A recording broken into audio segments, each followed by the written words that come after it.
প্রায় 2 ঘন্টার রাস্তা পার করে বাড়িতে পৌঁছালো স্নেহা আর ইকরা। ওদের বাসা একদম একসাথে, এক ছাদ থেকে অন্য বাড়ির ছাদে লাফিয়ে যাওয়া যায়। বলা যায় ছোট থেকেই ওদের খাওয়া, খেলা, স্কুল, কলেজ সব একসাথে, তাই বন্ধুত্বটা এত গভীর।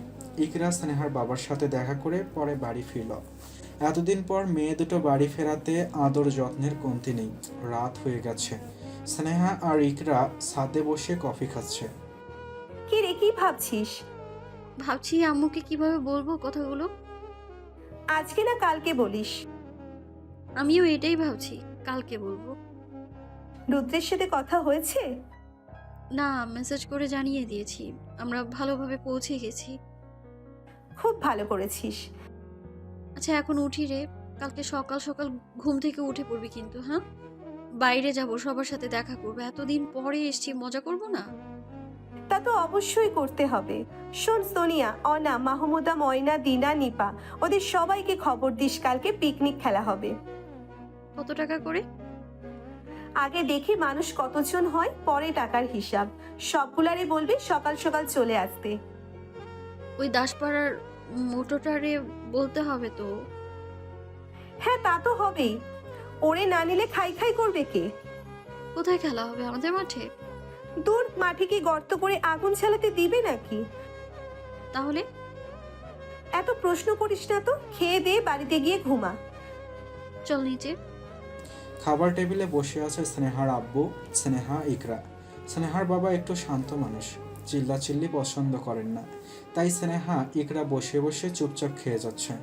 স্নেহার বাবার 2 ভাই, স্নেহার আব্বু বড়, আরেকজন স্নেহার কাকা।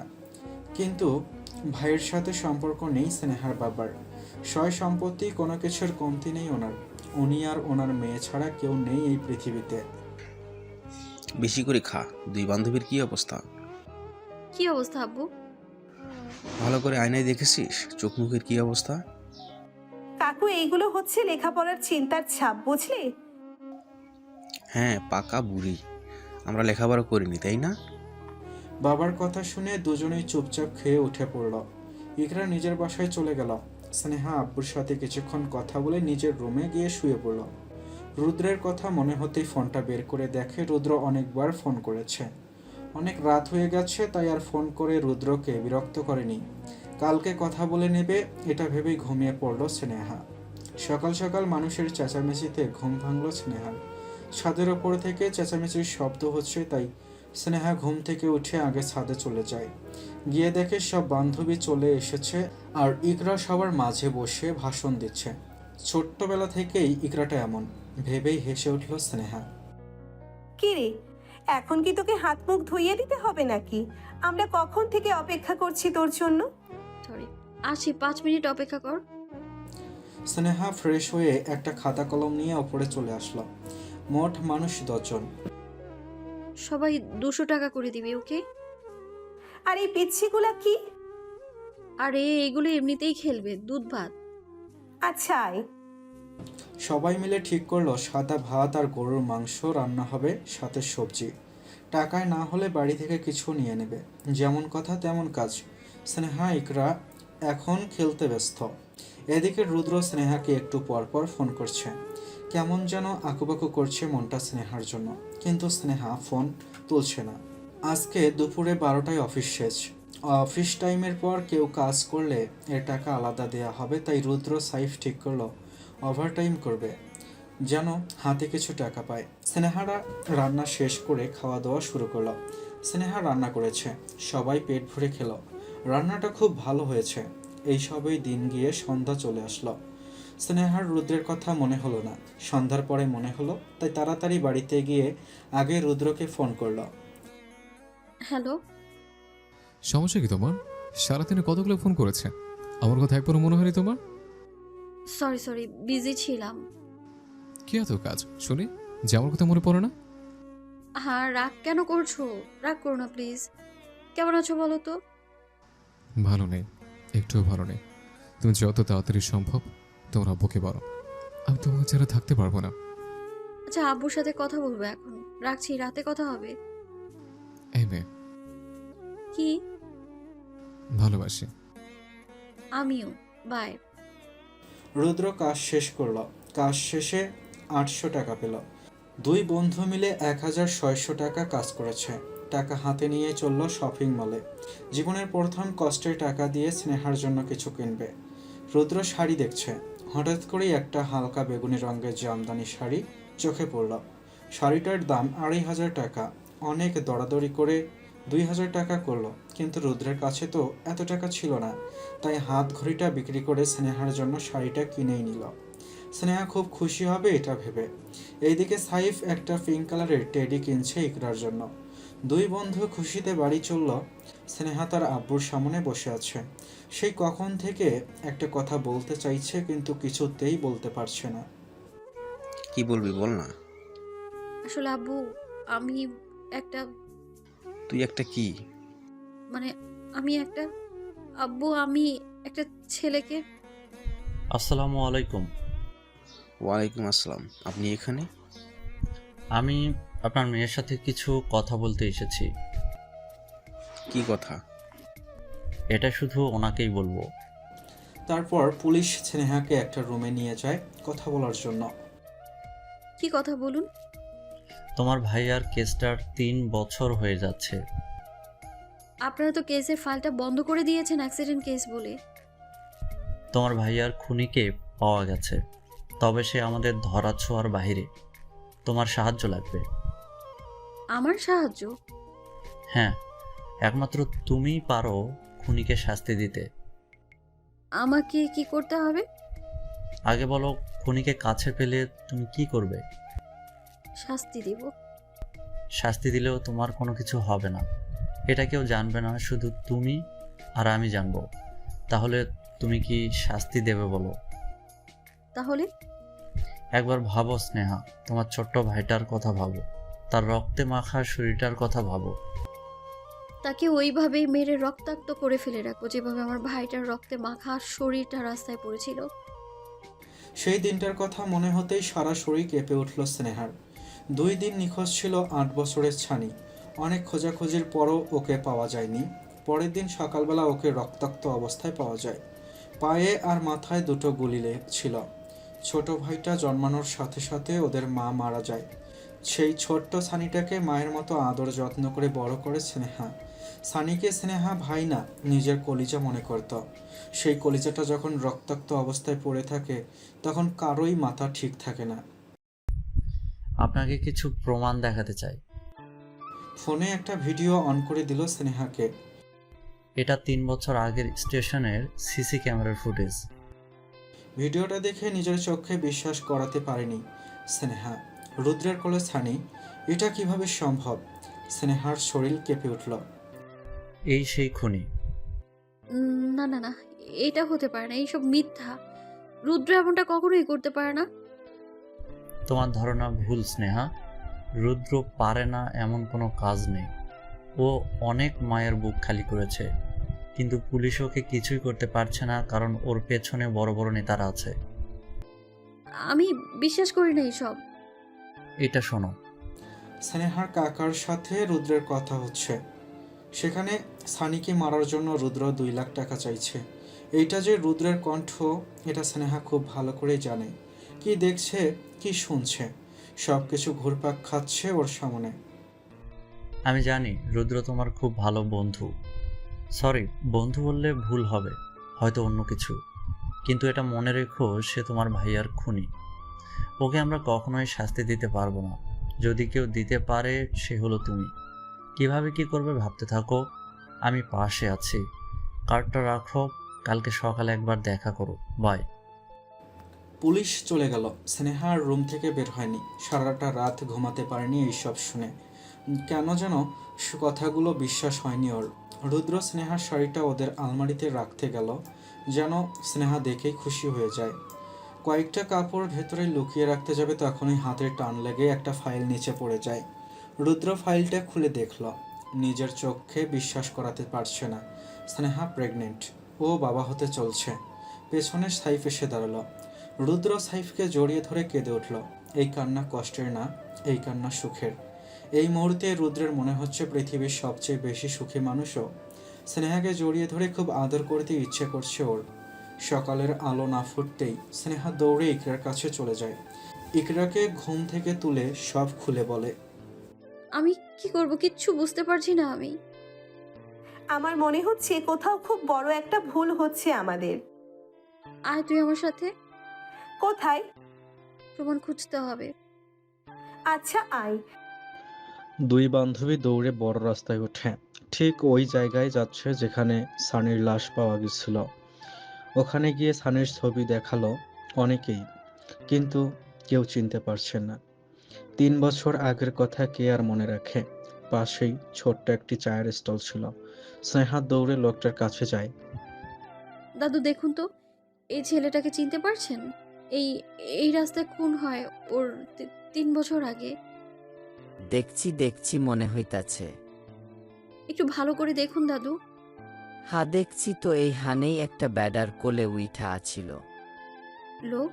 কোন লোক? হেইডা কেমনে কমু কও? স্নেহা ফোন বের করে রুদ্রের ছবিটা দাদুর সামনে ধরল। দেখুন তো এই লোকটা কিনা। এইটাই তো আছিল। ওই দিন কি কি হয়েছিল বলতে পারবেন? পারমু না কেন? লোকটা ছেঁড়াটারে কোলে লইয়া এইহানে দাঁড়াইয়া আছিল, হাতে গুলি লইয়া। আমার তো দেখাই ভয় লাগছিল। তারপর দৌড় দিয়া ওই দিকে গেল। কতক্ষণ শব্দ হইল, আমি তো দোকান খোলা রাইখাই দৌড় দিয়া বাইক চইলা গেছি। পরে সকালে আইসা দেখি ছেঁড়াটারে মায়েরা ফালাইছে। এরপরে 1.5-2 বছর এই দোকানে বই নাই। শুনছিলাম পুলিশ টুলিশ আইছিল, কিন্তু কাউরে কিছু গিগায় নাই। স্নেহার পায়ের নিচের মাটি সরে যাচ্ছে। কি হচ্ছে এইসব? তাহলে কি পুলিশের কথা সব সত্য? স্নেহা ইকরাকে নিয়ে রিকশায় বসলো পুলিশ স্টেশনে যাবে বলে। দুজনের চোখে মুখে চিন্তার ছাপ। স্নেহার শরীরটা বারবার কেঁপে উঠছিল। প্রায় 20 মিনিট পর পুলিশ স্টেশনে গিয়ে সেই পুলিশ ইন্সপেক্টরের কেবিনে চলে যায়। আপনি আমাকে আসতে বলেছিলেন? তোমাকে একা আসতে বলেছি, সাথে কাউকে আনতে বলিনি। ও আমার বেস্ট ফ্রেন্ড। যাই হোক, এইসব কথা আমি শুধু তোমাকে বলতে চাই। আর তুমি বাইরে গিয়ে বসো। আমি এখানে থাকলে সমস্যা কি? তোমাকে যেতে বলছি, তুমি চলে যাও। ইকরা আর কথা না বাড়িয়ে বেরিয়ে গেল। তুমি বসো। আপনি বলুন কি বলবেন, আমি ঠিক আছি। বসো না। স্নেহা বসে পড়ল। এইগুলো চিনতে পেরেছো? স্নেহার সামনে একটা রক্তে মাখা কাপড়ের প্যাকেট রাখলো। কেঁপে উঠল স্নেহা। চোখের কোণে পানি জমেছে। আগের দিন সকালবেলা সানিকে এই কাপড়গুলো পরিয়ে দেয় স্নেহা। কাপড়গুলো পরে নাচতে নাচতে সেই যে বেরিয়েছে। সারাদিন গিয়ে রাত গিয়ে পরের দিন সকালবেলা সানির লাশ পাওয়া যায়। কাপড়গুলো রক্তে লাল হয়ে গিয়েছিল। সানির কাপড় এগুলো। প্যাকেট থেকে খুলে দেখো। স্নেহা প্যাকেট খুলে ভাইয়ের শুকিয়ে যাওয়া রক্তে হাত রাখল। খুব কষ্ট হচ্ছে স্নেহার, ভেতরটা ছিঁড়ে যাচ্ছে। কাপড়ে হাত রাখতেই হু হু করে কেঁদে উঠল স্নেহা। নিজেকে সামলে নাও, নয়তো সামনের বিপদের সাথে মোকাবেলা করতে পারবে না। এটা দেখো। একটা ঘড়ি স্নেহার হাতে দিল। এটা?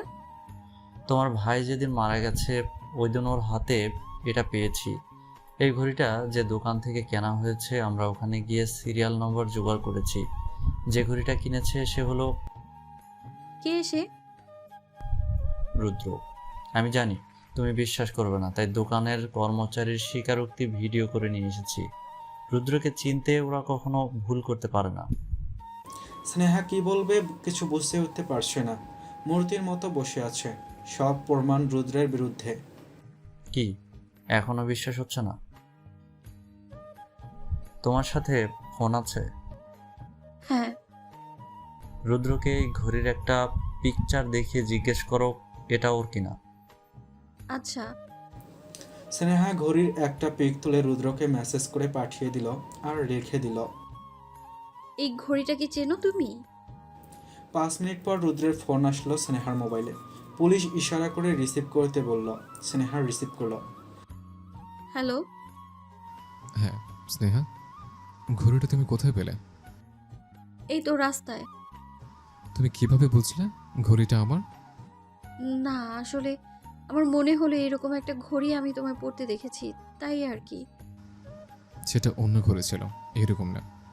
তবে এমন একটা ঘড়ি আমার ছিল যা আমি হারিয়ে ফেলেছি 2-3 বছর আগে। কোথায় হারিয়েছো? কিভাবে? সেটা তো এখন মনে পড়ছে না। মনে করার চেষ্টা করো তো, কি করেছো তুমি? হ্যাঁ, ও হ্যাঁ, মনে পড়েছে। আসলে ওই দিন রুদ্র আর কিছুই বলতে পারল না। পুলিশ ইন্সপেক্টর স্নেহার হাত থেকে মোবাইলটা নিয়ে নিল। কি করছো এটা? ওকে এইভাবে প্রশ্ন করলেও জেনে যাবে যে তুমি ওকে ধরে ফেলেছো। রুদ্র একবার বুঝতে পারলে ওকে আর ধরা যাবে না। কি করব আমি? এখনো বিশ্বাস হচ্ছে না? এখন তো দেখছি তোমার ভাইয়ের থেকে রুদ্রের জন্য বেশি মায়া তোমার। ও তা তো হবেই, রুদ্রের বাচ্চার মা যে তুমি। কথাটা শুনে স্নেহা চোখ বড় বড় করে তাকালো পুলিশ ইন্সপেক্টরের দিকে। ভাবছো আমি কিভাবে জানলাম? সব জানি আমি, সব। তোমার সাথে হওয়া প্রত্যেকটা অত্যাচারের কথা আমি জানি। রুদ্র যদি সত্যি অপরাধী হয় তাহলে আপনারা ওকে শাস্তি দিন। আমিও চাই আমার ভাইয়ের হত্যাকারীর বিচার হোক। রুদ্রকে তুমি ছাড়া আর কেউ শাস্তি দিতে পারবে না। আমি কিভাবে? ও তোমার কাছ থেকে তোমার কলিজার টুকরাকে কেড়ে নিয়েছে, তুমিও তার কাছ থেকে ওর কলিজা কেড়ে নাও। স্নেহা পুলিশ ইন্সপেক্টরের দিকে জিজ্ঞাসা চোখে তাকালো। মানে ও তোমার ছোট্ট ভাইটাকে মেরে ফেলেছে, তুমি ওর বাচ্চাটাকে মেরে ফেলো, হিসাব বরাবর। কথাটা শুনে বড় একটা ধাক্কা খেলো স্নেহা। যদি ও অন্যায় করে থাকে, রুদ্র করেছে, এই বাচ্চাটার তো কোনো দোষ নেই। এই বাচ্চাটার একটাই দোষ, তা হলো ও রুদ্রের বাচ্চা। নিজের ভাইয়ের থেকে এই বাচ্চাটা তোমার আপন মনে হলো স্নেহা? নিজের ভাইয়ের খুনির সন্তান জন্ম দিতে লজ্জা করবে না তোমার? একবার ভাবো, তোমার আব্বু এটা জানলে তার উপর দিয়ে কি যাবে। এটা আমার বাচ্চা, আমার বাচ্চা। এটা তোমার নয়, এটা একটা খুনির বাচ্চা। একবার নিজের ভাইটার কথা ভাবো। এই হাতে আদর যত্ন করে ছোট্ট থেকে বড় করেছ। এই হাত দিয়ে এই বাচ্চাটাকে স্পর্শ করতে পারবে তুমি? তোমার ভাইয়ের উপর থেকে তোমাকে দেখছে আর ঘৃণা করছে। না, এটাই সত্য। সারা দুনিয়ার মানুষ তোমাকে ঘৃণা করবে। তুমি এমন একজন স্বার্থপর বোন যে একটা খুনির সন্তানকে বাঁচানোর জন্য নিজের ভাইয়ের খুনিকে শাস্তি দিতে চাইছো না। নিজেকে একবার প্রশ্ন করো, তুমি কি ঠিক পথে আছো? কোন বাচ্চাটাকে বাঁচাতে চাইছো? এটা তো একটা অবৈধ বাচ্চা। স্নেহা মূর্তির মতো বসে আছে। পুলিশ ইন্সপেক্টরের কথাগুলো ওর কানে এসে বাজছে। স্নেহার গাল বেয়ে পানি পড়ছে, মুখ দিয়ে কোনো কথা বের হচ্ছে না। কোনো কথার উত্তর না দিয়ে স্নেহা উঠে আস্তে আস্তে করে বাইরে বের হয়ে গেল। বাইরে ইকরা বসেছিল। ইকরাকে না দেখেই স্নেহা হেঁটে চলে যাচ্ছে। কি একটা ভাবনা ওকে ঘিরে রেখেছে। ইকরা ডাকতে ডাকতে স্নেহার পেছন পেছন যাচ্ছে। স্নেহা রিকশায় উঠল। ইকরাও দৌড়ে গিয়ে স্নেহার পাশে বসল। এইদিকে সকাল না হতেই রুদ্র সাইফকে ঘুম থেকে তুলে তাড়াতাড়ি বেরিয়ে পড়ল। সকাল সকাল মিষ্টির দোকানের সামনে বসে আছে, অথচ এখনও দোকান খোলার কোনো নামগন্ধও নেই। উফ, অনেকক্ষণ অপেক্ষা করার পর দোকান খোলা হলো। রুদ্র বসে থেকে মিষ্টি বানিয়ে গরম গরম মিষ্টি কিনে নিল। আজও খুব খুশি। আশপাশের সব ফ্ল্যাটের মানুষকে মিষ্টি খাওয়ানো হলো। সবাই জানে স্নেহা রুদ্রের ওয়াইফ। স্নেহা রিকশায় করে কবরস্থানে চলে গেল। ইকরা কিছুই বুঝতে পারছে না। বারবার জিজ্ঞেস করলো পুলিশ কি বলছে, কিন্তু স্নেহা কোনো উত্তর দিচ্ছে না। স্নেহা হেঁটে হেঁটে সানির কবরের সামনে গিয়ে দাঁড়ালো। তারপর ধপাস করে বসে কবরের ওপর মাথা রেখে চোখ দুটো বন্ধ করে নিল। ইকরা বুঝতে পারছিল স্নেহার খুব কষ্ট হচ্ছে, তাই আর কিছু জিজ্ঞাসা না করে ওর মাথায় হাত বুলিয়ে দিতে লাগলো। স্নেহা কান্না করছে, অনেক কান্না করছে। ওর চোখের পানিতে কবর ভিজে যাচ্ছে। অনেকক্ষণ কান্না করার পর মাথা তুলে বসল। করুণ দৃষ্টিতে তাকিয়ে আছে ইকরার দিকে। কিছু বলবি? তুই সব সময় এভাবে আমার পাশে থাকবি?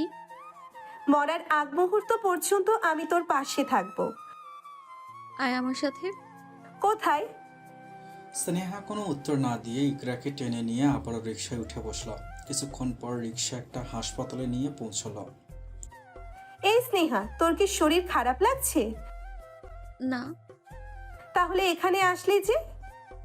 আবারও কোনো উত্তর দিল না। 5 মিনিট অপেক্ষা করে ইমার্জেন্সিতে গেল ডাক্তারের কাছে। স্নেহার পাশে বসে আছে ইকরা। কী সমস্যা বলুন? আমি প্রেগনেন্ট, বেবিটা 3.5 মাসের। এটা তো খুশির কথা। তো আমি কিভাবে হেল্প করতে পারি বলুন? আসলে ম্যাম, আমার স্বামী এই বাচ্চাটা চায় না, আমিও চাই না, মানে আমাদের পরিবারে কেউ চায় না, তো আমি বেবিটাকে রাখতে চাইছি না। স্নেহা, এইসব কি বলছিস? তুই চুপ থাক। এসব কি বলছেন? কত মানুষ একটা বেবির জন্য জান প্রাণ দিয়ে লড়াই করছে, আপনি মেরে ফেলবেন? বেবিটা আমার চাই না এখন। আপনি পারবেন কিনা তাই বলুন। সে তো অবশ্যই পারবো, তবে জেনে বুঝে কারো ক্ষতি করার ইচ্ছা নেই। বেবিটা একটু বড় হয়েছে, এখন নষ্ট করা হলে আপনার ক্ষতি হতে পারে। আমার কোনো সমস্যা হবে না, আপনি ব্যবস্থা করুন। ঠিক আছে, আমি ব্যবস্থা করছি। তারপরও বলবো, ভালো করে ঠান্ডা মাথায় ভাবুন। আমার ভাবা শেষ। আচ্ছা, আপনি তাহলে ওয়েটিং রুমে অপেক্ষা করুন, 1 ঘন্টা পর অপারেশন শুরু হবে। স্নেহা আর ইকরা গিয়ে ওয়েটিং রুমে গিয়ে বসল। এইসব কি হচ্ছে স্নেহা? যা হচ্ছে ভালোর জন্য হচ্ছে। যদি কেউ দোষ করে থাকে তবে সেটা রুদ্র, এই বাচ্চাটা না। এই বাচ্চাটার অপরাধ একটাই, ও রুদ্রের বাচ্চা। আমার মনে হচ্ছে কোথাও একটা খুব বড় ভুল হচ্ছে আমাদের। একবার রুদ্রের সাথে কথা বলে নেওয়ার দরকার। যা হচ্ছে সব ঠিক হচ্ছে। আমি মানুষ চিনতে ভুল করেছি। একটা খুনির সন্তানকে এই পৃথিবীতে আসতে দিব না আমি। আমি তোকে এটা করতে দিব না। তুই বলেছিলি আমার পাশে থাকবি সব সময়। হ্যাঁ থাকবো, তবে তুই এটা করিস না প্লিজ। আমার নিজেকে বড্ড অপরাধী মনে হচ্ছে। কেন হচ্ছে আমার সাথে এমন? আয় বাড়ি চলে যাই। তুই যা, আমি একাই পারবো। আজ থেকে জানবো আমার কেউ নেই। স্নেহা, স্নেহা কান্না করছে। ইকরাটার চোখ দুটো ছলছল করছে। খুব বড় একটা ভুল করতে যাচ্ছি আমরা। একটা হেল্প করবি? বল। আব্বুকে ফোন করে বল 10,000 টাকা দিতে। আর বলিস আমরা রূপাদের গ্রামের বাড়ি যাচ্ছি, ফিরতে 2 দিন সময় লাগবে। তুই বল। আমি পারবো না। আচ্ছা আমি বলছি। ইকরা স্নেহার বাবার সাথে কথা বলে বুঝিয়ে বলল। টাকাটা রিসিপশনে জমা দিতেই স্নেহাকে একটা কেবিনে নেওয়া হলো। এইদিকে আশেপাশের মানুষকে মিষ্টি খাইয়ে বেশ লেট হয়ে গেছে। তাড়াতাড়ি রেডি হয়ে অফিসের জন্য বেরিয়ে পড়ে রুদ্র, সাইফ। অফিসে যাওয়ার সময় 10 কেজি মিষ্টি কিনে নেয়। অফিসের বস থেকে শুরু করে দারোয়ান কেউই বাদ যায়নি মিষ্টি খাওয়ায়। রুদ্র নিজের খুশিটা সবার সাথে ভাগ করে নিচ্ছে। স্নেহাকে অনেকবার ফোন করেছে, কিন্তু স্নেহা ফোন ধরছে না। তবুও রুদ্র রাগ হচ্ছে না। স্নেহার প্রতি ভালোবাসাটা বেড়েই যাচ্ছে। স্নেহা আসলেই ওকে আদরে ভরে দিবে রুদ্র, কারণ তার এই কলিজাটার ভেতর ছোট্ট আরেকটা কলিজা বেড়ে উঠছে। স্নেহাকে বেডে শুইয়ে হাতে 2টো ট্যাবলেট দেওয়া হলো। আপনি এই 2টো ট্যাবলেট খেয়ে নিন, পরে কি হবে তা আমরা দেখে নেব। স্নেহার হাত কাঁপছে। নিজের বাচ্চাটাকে নিজের হাতে মারতে চলছে সে। না, নিজের না, এটা একটা খুনির বাচ্চা।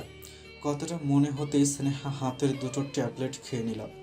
মাথাটা বালিশে রেখে চোখ দুটো বন্ধ করে নিল। চোখ বেয়ে পানি পড়ছে। স্নেহা মনে করার চেষ্টা করছে ছোট্ট সানিকে, ওর প্রথম হাঁটা, কথা বলা। সানি যখন খুব ছোট, 1টা 2টা কথা বলতে পারে, তখন স্নেহাকে মা ডাকত। আধ ঘন্টার মধ্যে স্নেহার ব্যথা শুরু হয়। এ যেন এক মরণ যন্ত্রণা, সহ্য করা যাচ্ছে না। স্নেহার খুব কষ্ট হচ্ছে। বাইরে বসে বসে ইকরা কান্না করছে। সারা পৃথিবীটা আজ অন্ধকার হয়ে আছে স্নেহার কাছে। 2 ঘন্টা মরণ ব্যথার পর জ্ঞান হারালো স্নেহা। 2 দিন পর ওকে হাসপাতাল থেকে ছাড়া হয়। এখনও বেশ অসুস্থ স্নেহা। বাড়িতে গিয়ে বাবাকে বলল, একটু জ্বর, গায়ে আর কিছু না। রুদ্র পাগল হয়ে যাচ্ছে স্নেহার সাথে কথা বলতে, আবার নিজের মনকে বোঝাচ্ছে কয়েকদিন পর তো স্নেহা ওরই। বাবার সাথে কিছুটা সময় কাটাচ্ছে, মেয়েটা কাটাক। দুপুর হয়ে গেছে। স্নেহা একটা ডিম খেয়ে রেস্ট নিচ্ছে। আব্বু অফিসে গেছে আর স্নেহার পাশে বসে বসে ওর পা টিপছে ইকরা। বাসায় যা, আর আমার সেবা করতে হবে না। তাই চুপ কর, আমাকে আমার কাজ করতে দে। এমন সময় পুলিশ ইন্সপেক্টরের আগমন। আসবো? আপনি এখানে? কাজ ছিল। বলুন। এই মেয়ে, তুমি বাইরে যাও। না। যাও বলছি। মুখটা কালো করে বেরিয়ে গেল ইকরা। কিন্তু আজও আড়ি পেতে শুনবে পুলিশ কি এমন বলে স্নেহাকে যার কারণে স্নেহা এত বড় একটা ভুল করতে পারলো। আমি যা শুনেছি তা কি সত্যি? কি শুনেছেন? বাচ্চারা নাকি মেরে ফেলেছ। খুব ভালো করেছো, কিন্তু প্রতিশোধ তো এখনো শেষ হয়নি। মানে? মানে যে আসল অপরাধী তাকে কি এভাবে ছেড়ে দেবে? তাকে শাস্তি দেবে না? আমি আর কিছুই করতে পারবো না। খুব বড় ভুল করছো স্নেহা। রুদ্রকে তোমাকে বাঁচাতে দেবে না, কারণ ও তোমার ভাইয়ার পর তোমাকে মারতে চায়। তোমার কথা বাদই দিলাম, রুদ্র কিন্তু তোমার আব্বুকে ছাড়বে না। একবার ভাবো তো তোমার বাবার রক্তে রাঙানো লাশটার কথা। চুপ করুন আপনি প্লিজ। আমি চুপ করে গেলেও বাস্তবতা কিন্তু থেমে থাকবে না। সে বদলা নিতে আসবে। তোমার সামনে তোমার বাবার শরীর কেটে কুচি কুচি করবে, যেভাবে তোমার ভাইকে মেরেছে। তোমার ওই কলিজার বান্ধবীর সাথে কি করবে সেটা তুমি ভালো করে জানো। স্নেহার চোখের সামনে যেন ভেসে আসছে বাবার, সানির, ইকরার রক্তাক্ত দেহ। সবার আর্তনাদ স্নেহার কানে ভেসে আসছে। শরীরের প্রতিটা লোম দাঁড়িয়ে গেছে। স্নেহা 2 হাত দিয়ে নিজের কানে জোরে চেপে ধরল। না, এমন কিছুই হবে না। হবে না যদি রুদ্র বেঁচে না থাকে। মনে আছে তুমি বলেছিলে তোমার ভাইয়ার খুনিকে ঠিক ওইভাবেই মারবে যেভাবে তোমার ভাইকে মেরেছে। যাও, মেরে দাও ওকে, শেষ করে দাও তোমার ভাইয়ার খুনিকে। তোমার ভাই উপর থেকে শান্তি পাবে। পুলিশ ইন্সপেক্টর সাইড থেকে পিস্তল বের করে স্নেহার হাতে ধরিয়ে দিল। স্নেহার চোখগুলো রক্ত লাল হয়ে আছে, কিছু ভাবতে পারছে না। মাথায় শুধু বারবার তার আর ইকরার রক্তাক্ত শরীরের কথা ঘুরপাক খাচ্ছে। তুমি ভুল কিছু করছো না, একজন খুনিকে শাস্তি দিতে যাচ্ছ। All the best. Police inspector বেরিয়ে গেল। স্নেহা বসা থেকে উঠে পিস্তলটা ব্যাগে রাখলো। ইকরা দৌড়ে রুমে আসলো। কোথায় যাচ্ছিস? কোথাও না। আমি জানি তুই কোথায় যাচ্ছিস। তাহলে আটকাচ্ছিস কেন? আমি তোকে এটা করতে দিব না। ছাড় আমায়। না, আমি তোকে যেতে দিব না। ছাড় ইকরা। অনেক ধস্তাধস্তির পর স্নেহা ইকরাকে বিছানায় ফেলে বাইরে বেরিয়ে দরজা লাগিয়ে দিল। ইকরা চিৎকার করছে, স্নেহা বেরিয়ে পড়ল। সন্ধ্যা 7টায় অফিস শেষ করে রুদ্র ফ্ল্যাটে আসে। দরজা খুলতেই দেখে স্নেহা বসে আছে। স্নেহাকে দেখে রুদ্র খুবই খুশি হয়। তুমি এসে গেছো? তোমার চোখে মুখের কি অবস্থা? ঠিকমতো যত্ন নাও না নিজের? চলো আমার সাথে। কোথায়? নরসিংদী। আব্বু তোমায় দেখতে চেয়েছে। আচ্ছা, কালকে যাই। ওকে? না, আজ এক্ষুনি চলো। তুমি বললে তো যেতে হবে, তাই না সুইট হার্ট? ছাড়ো, চলো আমার সাথে। আরে এত তারা কিসের? আগে একটু রোমান্স করি, তারপর। রুদ্র প্লিজ। আচ্ছা আচ্ছা, এই প্রথম শ্বশুরবাড়ি যাচ্ছে, এভাবেই কি যাবো নাকি? দাঁড়াও, পাঞ্জাবি পরে আসে। যাও। তুমি আসো। কেন? আরে আগে আসো তো। রুদ্র স্নেহাকে টেনে রুমে নিয়ে গেল। স্নেহাকে নিজের কেনা জামদানি শাড়িটা পরিয়ে নিজের সাদা রঙের পাঞ্জাবিটা পরে নিল। স্নেহাকে হালকা সাজিয়ে কপালে একটা টিপ পরিয়ে চুমু এঁকে দিল। তারপর রুদ্রের ঠোঁটগুলো স্নেহার কানের পাশে নিয়ে আসলো। তুমি শুধুই আমার, আমি তোমাকে অন্য কারো হতে দেব না। কেঁপে উঠল স্নেহা। সাইফকে বাই বলে বাইকে করে বেরিয়ে পড়ল রুদ্র স্নেহা। প্রায় 1 ঘন্টা পর ইকরা স্নেহার ফোন থেকে সেই কখন থেকে রুদ্র আর সাইফকে ফোন করছে, কিন্তু কেউ ফোন তুলছে না। অবশেষে সাইফ ফোন তুলল। হ্যাঁ হ্যাঁ, হ্যালো। কি হয়ে ঝাঁপাচ্ছ কেন? স্নেহা কোথায়? এই তো অনেকক্ষণ আগেই রুদ্রকে নিয়ে বেরিয়ে গেল। ও শিট। কি হয়েছে বলো? ইকরা সাইফকে সবকিছু খুলে বলল। ও নো। সাইফ হাত থেকে ফোন ফেলেই দৌড় দিল। এইদিকে স্নেহা রুদ্রকে জঙ্গলের ভেতরে দিয়ে নিয়ে আসছে। অন্যদিকে রাস্তা নাকি খারাপ এটা বলে কিছু দূর যেতেই দেখে রাস্তায় গাছ পড়ে আছে। জায়গাটা অনেক অন্ধকার। তুমি বসো, আমি দেখছি কি হয়েছে। আমার খুব ভয় করছে। আরে কিসের ভয়, আমি আছি না। তুমি এখানে দাঁড়িয়ে থাকো চুপটি করে। রুদ্র বাইক থেকে নেমে এগিয়ে গেল। একটা গাছের গুড়ি একা সরানোর ক্ষমতা রাখে রুদ্র। রুদ্র অন্ধকারে তাকিয়ে গাছের গুড়ি সরাচ্ছে।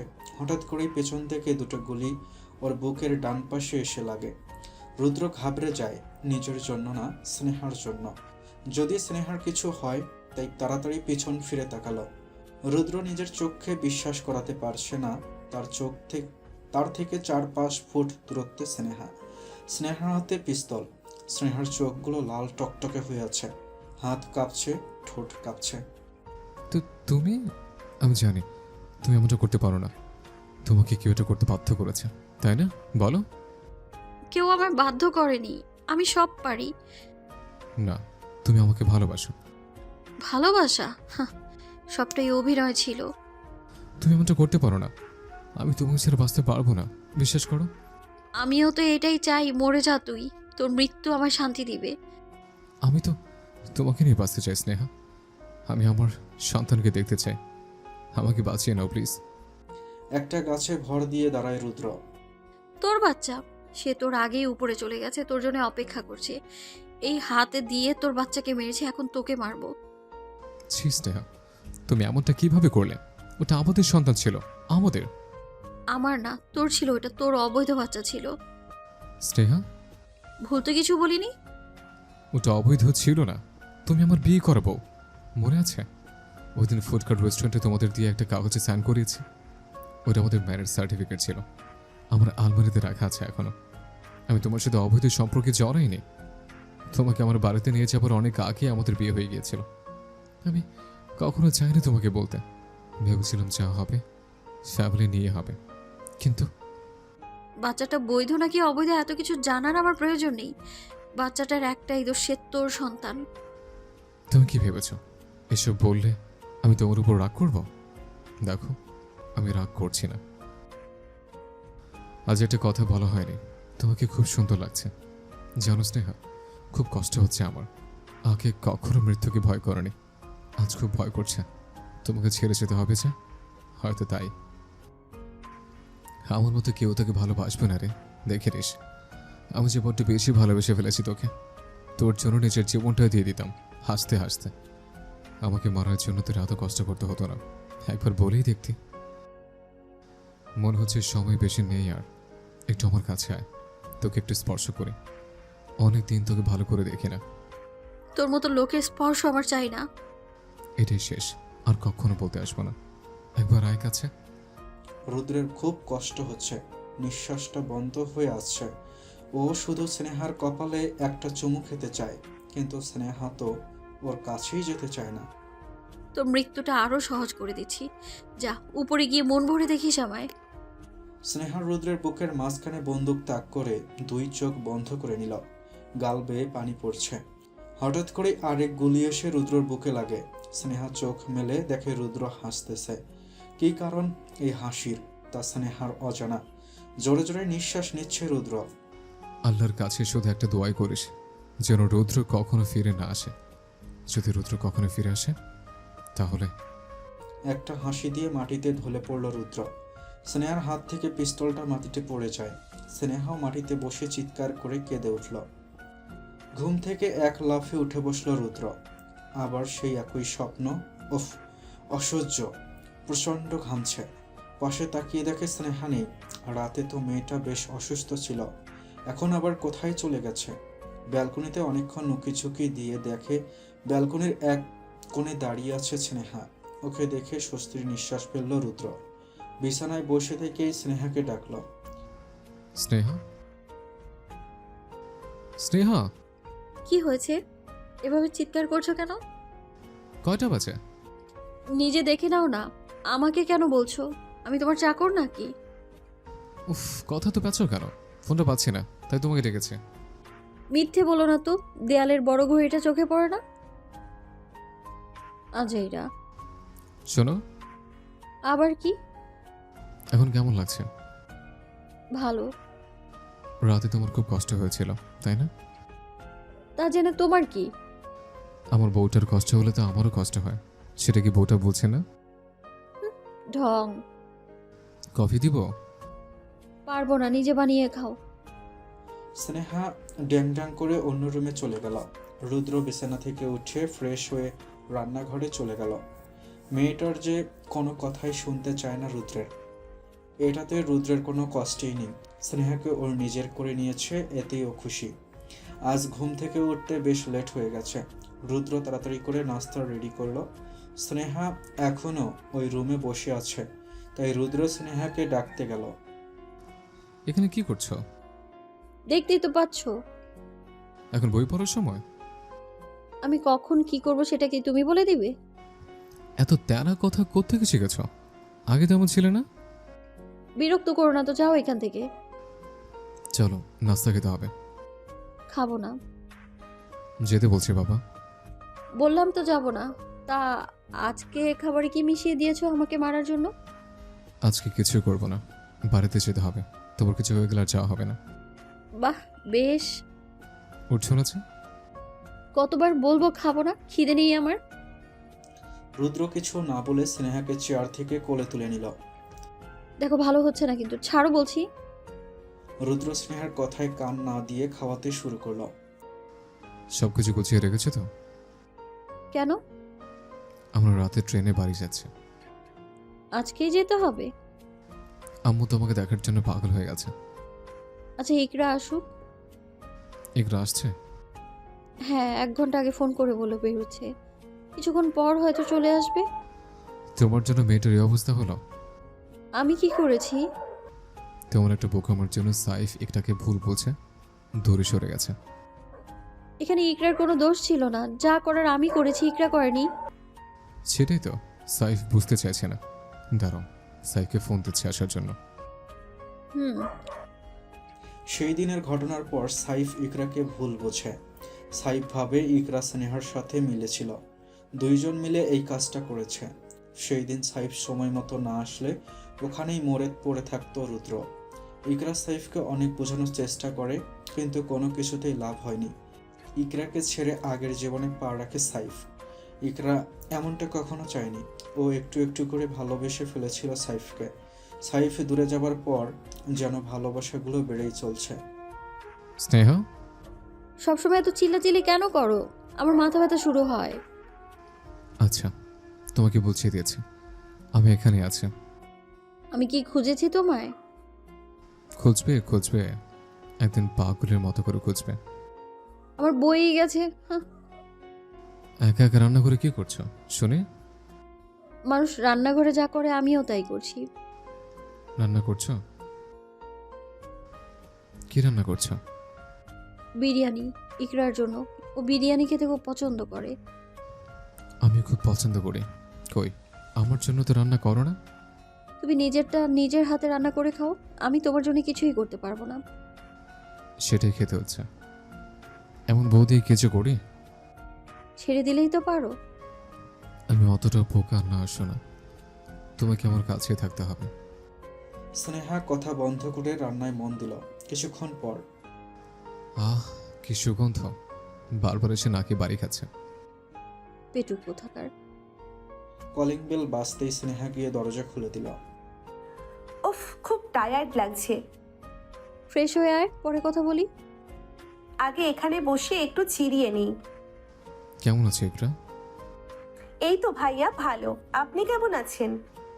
মানুষ জানির সাথে বসবাস করলে মানুষের কি অবস্থা হয় জানো না? আমরা এখন একই অবস্থা। রাগে দত চেপে রুদ্রর দিকে তাকালো স্নেহা। আমার স্নেহা কিন্তু মোটেও ডাইনির মতো না। আর এই ডাইনিকে বিয়ে করার জন্যই তো আমার পিছনে লেগেছিলেন সাহায্য করার জন্য। তুমি না থাকলে এই পেতনিকে হয়তো পেতাম না। আমি সারা জীবন কৃতজ্ঞ থাকবো তোমার কাছে। সত্যি, তোমার মতো একটা ছোট্ট বোন পেয়ে আমি ধন্য। এটা আমার দায়িত্ব ভাইয়া। ও না জানুক, আমি জানি আপনি ওকে কতটা ভালোবাসেন। তোমার মতো করেও যদি একটু বুঝতো, আজ সব কিছু এলোমেলো হতো না, আমার বাচ্চারা বেঁচে থাকতো। স্নেহা তো বুঝতে চেয়েছিল আপনাকে, কিন্তু কেউ ওর দুর্বল জায়গায় হাত দিয়েছিল ওই দিন, তাই হয়তো এমনটা হলো। তাই বলে এরকম ভিলেনের মতো কাজ? বাবারে বাবা। ও মোটেও ভিলেন নয়, ও খুব ভালো আর মিষ্টি একটা মেয়ে। এ কেমন মিষ্টি, দেখলে ঝাল লাগে। দেখো তুমি কিভাবে তাকিয়ে আছো আমার দিকে, যেন গিলে খাবে। তোমাকে গিলেই খাওয়া উচিত, বদলোক একটা। ওদের ঝগড়া দেখে খিলখিল করে হেসে উঠল ইকরা। পরে কি হলো ইকরা? যা হবার তাই, পছন্দ করে গেছে। তুই সাইফকে বুঝিয়ে সব কিছু মিটিয়ে নে। পছন্দ করে গেছে। আর কত? আমি ক্লান্ত হয়ে গেছি ওকে বোঝাতে বোঝাতে, আর পারছি না। এবার যা হবে তাই মেনে নিব। ও আমাকে বুঝবে না কখনো। আমার জন্য তোকে কষ্ট সহ্য করতে হচ্ছে। না রে, তেমন কিছুই না। আবারও কলিং বেল বাজলো। স্নেহা গিয়ে দরজা খুলে দিল। সাইফ এসেছে। ভেতরে আসতে যাবে এমন সময় তাকিয়ে দেখে ইকরা বসে আছে সোফায়। ইকরা সাইফকে দেখে মিষ্টি হাসল। সাইফ রুকুসকে বলল, রুদ্র, আমি পরে আসবো, এখন আসি। তোকে যেতে বলিনি, ভেতরায় কথা আছে। আমি বাইরের লোকের সামনে কোনো কথা বলতে চাই না। কথাটা ইকরাকে বলল। এটা শোনার সাথে সাথে ইকরার চোখে পানি চলে আসলো। এমন কিছু সাইফ ওকে বলতে পারবে এটা ইকরা কখনোই ভাবেনি। চোখে পানি মুছে আলতো মুখে হাসে। পাশে থেকে ব্যাগটা হাতে নিয়ে সাইফকে পাশ কাটিয়ে বেরিয়ে যায় ইকরা। সাইফ এখনো ওখানেই দাঁড়িয়ে। ইকরা, কোথায় যাচ্ছিস তুই? এদিকে আয়। চলে গেল ইকরা। এটা কি হলো সাইফ? মেয়েটাকে এইভাবে কষ্ট না দিলে কি তোর শান্তি হচ্ছিল না? আপনাকে একটা কথা বলি, মানুষকে বিশ্বাস করতে শিখুন, পরে ভালোবাসুন। যেটা তুমি করতে পারোনি সেটা আমাকে কেন বলছো? হ্যাঁ জানি, সেটা শুধু একটা কথাই বলবো, এই ইকরাটা না থাকলে আজকে আপনার বন্ধুকে এমন সুস্থ অবস্থায় দেখতে পেতেন না। ইকরা রুমে চলে গেল। এটা ঠিক করলি না সাইফ। রাস্তার পাশ দিয়ে আনমনে হেঁটে চলছে ইকরা। কিছুই ভালো লাগছে না, মাথাটা ঘুরছে। এই দুপুরে ঢাকার কাঠফাটা রোদে ইকরার কেমন যেন লাগছে। সব কিছু ঘোলাটে হয়ে আসছে। গাড়িগুলোও ঢেউ খেলছে এমন দেখা যাচ্ছে। হঠাৎ একটা গাড়ির ওপর ইকরা পড়তে গেলেই কেউ ওকে ধরে ফেলে। এটা অন্য কেউ নয়, এটা হচ্ছে সাইফ। এভাবে এভাবে হেঁটে কোথায় যাচ্ছ? কোনো কিছুর খেয়াল থাকে না। যদি তোমার কিছু হয়ে যেত? তোমাকে কেন বলবো আমি কোথায় যাচ্ছি? আর কাকে বলবো? বলার জন্য মানুষের অভাব আছে নাকি? খুব পাকা হয়ে গেছো তাই না? শুনলাম গতকাল নাকি তোমাকে দেখতে এসেছিল। হুম। কেন? কেন আবার? বাসা থেকে আমাকে বিয়ে দিতে চাইছে তাই। মনে হচ্ছে এই মাসেই বিয়েটা হয়ে যাবে। লজ্জা করছে না কথাটা বলতে? লজ্জা কেন করবে? আমি তো বাজে কিছু বলছি না। একজনের স্ত্রী হয়ে আর একজনকে বিয়ে? কয়টা জামাই লাগবে তোমার? আমাকে দিয়ে হয় না? তোমাকে আমার লাগবে না। তুমি তো আমাকে কবেই ছেড়ে চলে গেছো। আমার ইচ্ছে হলে ছেড়ে দেব, ফিরিয়ে আনবো, ভালোবাসবো, কষ্ট দেব, আদর করব, মার দেব, যা ইচ্ছে তাই করব। তুমি শুধু আমার, বুঝতে পারছো তুমি? হ্যাঁ। আমি তোমার হাতের পুতুল নাকি? তুমি আমার বউ। তুমি আমাকে ছাড়া অন্য পুরুষের কাছে যেতে পারবে না। চলো আমার সাথে। আমি যাব না তোমার কাছে। আমাকে ছাড়া তোমার কোনো গতি নেই সোনা। বাঁচলেও আমি, তুমি বাঁচলে আমার সাথেই বাঁচবে, আর মরলে আমার সাথেই মরতে হবে। না, তুমি আমাকে অনেক কষ্ট দিয়ে কথা বলো, চাই না তোমাকে। অনেক অভিমান জমা ছিল তোমার প্রতি। এখন থেকে আর তোমাকে কষ্ট দেব না, প্রমিস। অনেক অনেক ভালোবাসবো এই পিচ্চিটাকে। এখন আর অভিমান নেই। না, আমি ভেবে দেখলাম স্নেহার কথাটাই ঠিক।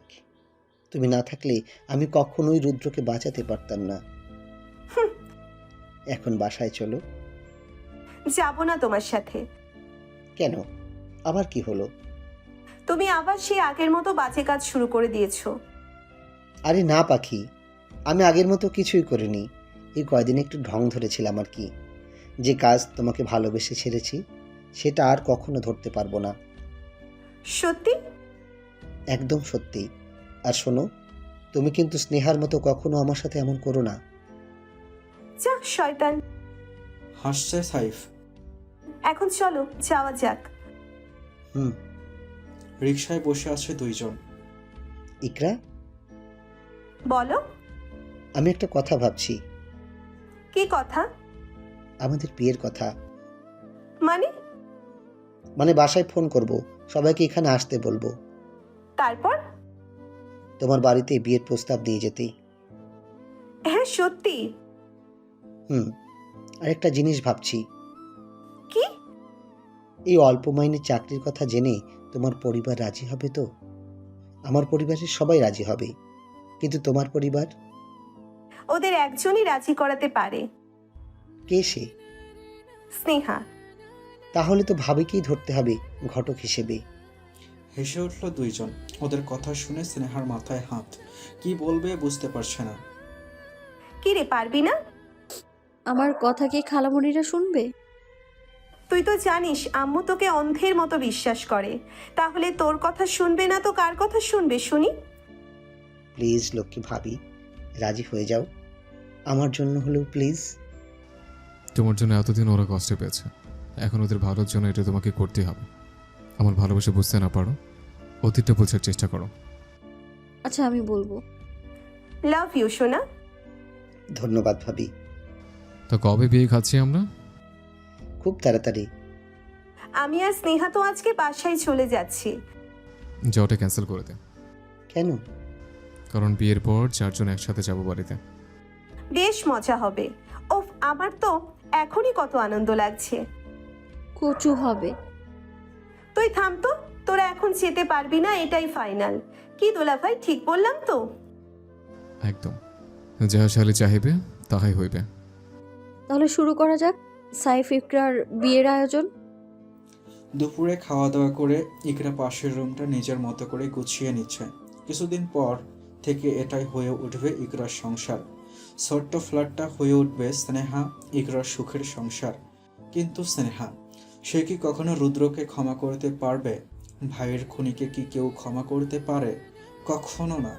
স্নেহা একটা জিনিস বুঝতে পারছে না, রুদ্র যদি এতটাই খারাপ হয় তাহলে ওকে কেন এখনো বাঁচিয়ে রেখেছে? এর কারণটা এখনো স্নেহার কাছে অজানা। ঘরে বসে বসে হাজারো চিন্তা মাথায় জেঁকে বসেছে স্নেহা। প্রশ্ন আছে, তবে তার কোনো উত্তর নেই। রুদ্র আর সাইফ বাসায় ফিরল। বাইরে কিছু কাজ ছিল, ওইগুলো করতে গিয়েছিল। সাইফ এসে দেখে ইকরা কোমরে ওড়না পেঁচিয়ে কাজ করছে। বিয়ের আগেই তো তোমাকে বউ বউ লাগছে। আমাদের তো আগেও বিয়ে হয়েছে একবার। হ্যাঁ, হয়তো সেটা তুমি আমাকে না জানিয়েই করেছো, কিন্তু বিয়ে তো হয়েছে, তাই আমি এখনো তোমার বউ। তাই হুম। তুমি যখন মেনেই নিয়েছো তুমি আমার বউ, তাহলে তো তোমাকে একটা চুমু দিতেই পারি, তাই না বলো? একদম না, ঠোঁট দুটো সেলাই করে দিব বলে দিলাম। এইদিকে স্নেহা কম্বলের নিচে শুয়ে শুয়ে ভাবছে কি করা যায়। আব্বুকে কি সব সত্য বলে দেবে? আব্বু তো হার্টের রোগী, সবকিছু সহ্য করতে পারবে তো? বলে দিলেও যদি রুদ্র আব্বুর কোনো ক্ষতি করে দেয়? উফ, কিচ্ছু ভাবতে পারছে না স্নেহা। পরিবারের প্রতি স্নেহা খুবই দুর্বল। কি ব্যাপার, এই বিকেলবেলা শুয়ে আছো কেন? অসুস্থ? সেটা জেনে তোমার কি? আমি অসুস্থ থাকলে মনে হয় তুমি খুশি হও। তোমরা আধা আমার অবস্থা হলে আমি খুবই খুশি হব। ওই দিন বিয়ে না করে মেরে ফেললেই পারতে, বিয়ে করার দরকার কি ছিল? আমার স্পর্শে নাকি তোমার ঘৃণা করে, শরীর চলে, তাই সারা জীবন যেন আমার স্পর্শে থাকতে পারো, তাই বিয়ে করেছে। অনেক বড় ভুল করে ফেলেছি আমি তোমায় 3টে গুলি করে। আরো বেশি করার দরকার ছিল। সেদিন তুমি মরে গেলে আজ আমার এমন অবস্থা হতো না। তুমি আমাকে মেরে ভুল করোনি স্নেহা, তুমি আমার নিষ্পাপ সন্তানটাকে মেরে বিশাল বড় ভুল করে ফেলেছ, যে ভুলের মাসুল তোমাকে সারা জীবন দিতে হবে। আমার সাথে অন্যের ক্ষমা আমি করতে পারি, কিন্তু আমার বাচ্চার সাথে যা করেছ তার ক্ষমা পাবে না। আমার সন্তানদের কি দোষ ছিল যে তাকে পৃথিবীতে আসতে দিল না? আমার ভাইয়ের কি দোষ ছিল রুদ্র? তুমি কেন তাকে বাঁচতে দিলে না? আমি কখনো কোনো নির্দোষ মানুষকে মারিনি। এই 1.5 বছরে এটাও বুঝলো না তুমি? আর তোমার ভাইকে আমি তো সেটাই জানি না। জীবনে তো অনেক মানুষকেই খুন করেছো, কে কার ভাই কে কার বোন কিছুই তো তোমার জানার কথা না। একদিন প্রমাণ হাতে নিয়ে সবকিছু প্রমাণিত করব। আমি তোমার ভাইয়ার খুনি নই। সেদিন তুমি পারবে তো আমার সন্তান আমার কাছে ফিরিয়ে দিতে? মাথা নিচু করে নিল স্নেহা। ওই দিন রুদ্রকে গুলি করার পর থেকে স্নেহা কেমন যেন হয়ে গিয়েছিল। এই 3টে মাস স্নেহা একটু ভালো ছিল না। প্রথম পাগলের মতো আচরণ করত। বাচ্চাটাকে মারার পর ঘুম থেকে হঠাৎ করেই লাফিয়ে উঠত। আমার বাবু করত। স্নেহার আব্বু জিজ্ঞেস করলে কিছুই বলতো না, তাই স্নেহার আব্বু মেয়েকে তাড়াতাড়ি বিয়ে দেয়। হয়তো কোথাও কোনো সমস্যা হয়েছে ওনার মেয়ের, এটা ভেবে। কিন্তু স্নেহা জানি ওর ওপর দিয়ে কি গিয়েছে এতদিন। না পেরেছে সহ্য করতে, না পেরেছে কাউকে কিছু বলতে। সব কিছু ভুলে গিয়ে কারো কথায় এত বড় একটা অন্যায় করা ওর ঠিক হয়নি। ভেতরের এই কষ্টটা ওকে কুরে কুরে খাচ্ছে। মুখ যেমন কালো করে রেখেছে কেন? স্নেহা, হ্যাঁ, কি? কিছু না। আচ্ছা, বাধ্য এখন এসব কথা। বাসায় কখন যাচ্ছ? সন্ধ্যায়। আমি যাব নাকি তোমরা একা যেতে পারবে? আমি তোমায় ছাড়া অচল না যে তোমায় ছাড়া চলতে পারবো না আমি। জানি তুমি কতটা বুদ্ধিমতী। এত বুদ্ধি বলেই সেদিন। এখান থেকে যাও প্লিজ, তোমায় আমার সহ্য হচ্ছে না। এখন তো কত কিছু হবে না। নাও, হুম। 6টায় তৈরি থাকো, আমি নিয়ে যাব। কোথায়? আচ্ছা। আরেকটা কথা, আব্বুকে এসব কখনো বুঝতে দিও না। আমি আগেও বলেছি, এখনো বলছি, তুমি যতদিন আমার কাছে থাকবে ততদিন তোমার আব্বু ভালো থাকবে। তুমি আমার থেকে দূরে যেতে চাইলেই আমি তোমার আব্বুকে টট টট টট। না, তুমি এটা কখনোই করতে পারো না। রুদ্র সব পারে করে যা, তোমার জন্য সব ছেড়ে দিয়েছে। আবার তোমার জন্য ওই সময় ফিরে যেতে আমার বেশি সময় লাগবে না। এমনিতে আমি তোমার চোখে অনেক খারাপ, আরো খারাপ হতে বাধ্য করো না। কেন করছো আমার সাথে এমনটা? তুমি তো এইসবেরই যোগ্য। আমি আর নিতে পারছি না, আমায় মেরে ফেলো প্লিজ। কান্না করো না। তুমি যদি আমার কথা মানো তোমার আব্বুর কিছু হবে না। কি কথা? হাসি খুশি মুখ নিয়ে বাইরে যাবে, আব্বুর সাথে সময় কাটাবে। কালকে চলে আসবে। কালকে? হ্যাঁ, কালকে। তুমি জানো না, তোমাকে না দেখলে আমার ভালো লাগে না। আব্বুকে ছাড়া আমার ভালো লাগে না। খুব তাড়াতাড়ি আব্বু আমাদের সাথেই থাকবেন। আমি ওনার একমাত্র জামাই, আমি ছাড়া আর কে আছে ওনার, তাই না? হাসলো রুদ্র। এই শয়তানি হাসিটা স্নেহার একদম সহ্য হয় না। তুমি যা চাও তাই করব, কিন্তু আমার আব্বুর কোনো ক্ষতি করবে না। আমার কথা শুনলে আমি কিছু করবো না, আর আমি যা চাই তুমি তাই করবে। হুম। সত্যি? মানে? রুদ্র এগিয়ে যাচ্ছে স্নেহার দিকে। স্নেহা ভয়ে খাটের সাথে মিশে যাচ্ছে আর কম্বল টেনে নিজেকে ঢেকে নিচ্ছে। এত ভয়ের কিছু নেই। তোমার এই শরীরটা আমার কখনোই চাই না। যে শরীরের ভেতর আমার ছোট্ট সন্তানটার জায়গা হয়নি, সেই শরীরের কোনো প্রয়োজন নেই আমার। চোখ দুটো ছলছল করছে স্নেহার। একদিন একটা সন্তানের জন্য পাগল হয়ে যাবে তুমি। মায়ের স্বাদ গ্রহণ করতে চাইবে, কারো মুখ থেকে মা ডাক শুনতে চাইবে, একটা সন্তান ভিক্ষা চাইবে আমার কাছে। কথাটা মিলিয়ে নিও। যাও, তৈরি হয়ে নাও, আমি আসছি। রুদ্র বেরিয়ে গেল। স্নেহা এখনো বসে আছে একইভাবে। সাইফ পকেট থেকে চকলেট বের করে ইকরাকে দিল। ইকরা সাইফের ওপর 2 পা তুলে নাচিয়ে নাচিয়ে চকলেট খাচ্ছে। ইকরা,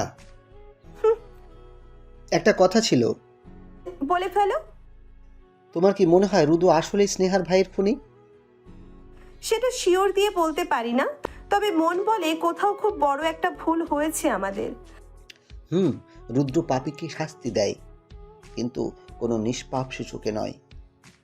তুমি কিছু করো না প্লিজ, যেন এই ভুল বোঝাবুঝি সব কিছু মিটে যায়। আমাদের দুজনকে মিলেই সব কিছু করতে হবে। আচ্ছা এখন ছাড়ো।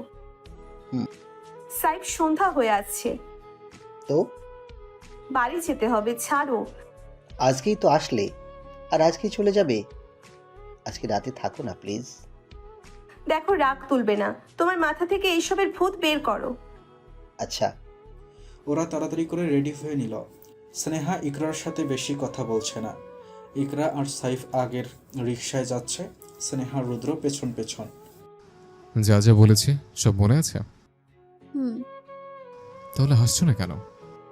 স্নেহা জোর করে হাসার চেষ্টা করলো। এই বলে ফেলো। রাতে ফোনে কথা বলবো, প্লিজ না করো না। আমার ফোন নেই জানো না নাকি? রাতে স্নেহার সাথে ঘুমাবে, ওর ফোন দিয়ে কথা বলবে, ওকে? চেষ্টা করব। চেষ্টা না, বলতেই হবে। আচ্ছা। বাসে একসাথে বসে পড়ল ওরা। রুদ্র কিছু মিষ্টি আর ফলমূল কিনে দিল স্নেহাকে, সাথে কিছু খাবার বাসে খাওয়ার জন্য। জানালার পাশে বসে আছে স্নেহা, বাইরে দাঁড়িয়ে আছে রুদ্র, বারবার বলছে হাসি মুখে থাকতে। গাড়ি ছেড়ে দিয়েছে, মুখ কালো করে বসে আছে স্নেহা। এই স্নেহা, বাইরে থেকে ঠান্ডা বাতাস আসছে, গায়ে চাদর দে। কি রে, কথা বলবি না? দুপুর থেকে দেখছি আমার সাথে কথা বলছিস না। তোর লজ্জা করছে না আমার সাথে কথা বলতে? কিসের লজ্জা? কি করেছি আমি বলবি তো? তুই জেনে শুনে আমার বিয়ের রুদ্রের সাথে হতে দিলি কি করে? ওদের সাথে মিলে আমার এত বড় ক্ষতি করে দিলি। আমি যা করেছি তোর ভালোর জন্যই করেছি। প্লিজ আমাকে ভুল বুঝিস না। ভালো? কিসের ভালো? ওর জন্য আমার জীবনটা নষ্ট হয়ে যাচ্ছে। আমি কখনো ভাবিনি তুই এটা করবি। আমি চাইনি এমনটা করতে। কিন্তু ওই দিন রুদ্র হাসপাতাল থেকে সোজা আমার কাছে এসেছিল ওকে সাহায্য করার জন্য। আমি রাজি হইনি প্রথমে, কিন্তু ওর কথা শুনে মন মানল না। ও শুধু আমার পায়ে পড়াটাই বাকি রেখেছিল। সব ওর নাটক। না রে স্নেহা, যে ছেলেটাকে তুই মারতে চেয়েছিলি 3 মাস ধরে হাসপাতালের বেডে থেকেও তোর খবর রেখেছে সে। যখন শুনলো তোর বিয়ে হয়ে যাচ্ছে ছুটে আসলো আমার কাছে। সে চাইলেই তোকে মেরে বদলা নিতে পারতো, কিন্তু সে তা করেনি। সে তোকে বিয়ে করেছে সারা জীবন নিজের সাথে রাখার জন্যে। ও তোকে খুব ভালোবাসে। তোকে ছাড়া ছেলেটা কিছুই বোঝে না। তোর মাথাটাও বেশ ভালো করেই খেয়েছে দেখে নিচ্ছি। স্নেহা, ওই দিন অচেনা পুলিশের কথা এতটা বিশ্বাস করতে পারলি, আর যে ছেলেটা 1.5 বছর ধরে তোকে পাগলের মতো ভালোবেসে এসেছে তাকে বিশ্বাস করতে পারলি না? তুই এখন চুপ কর। ওর হয়ে তোকে ওকালতি করতে হবে না। আমি তো ওই দিনও চুপ ছিলাম, আজও চুপ হয়ে আছি। তোকে বোঝানোর মতো ক্ষমতা আমার নেই। তারপর দুইজন চুপচাপ বসে আছে।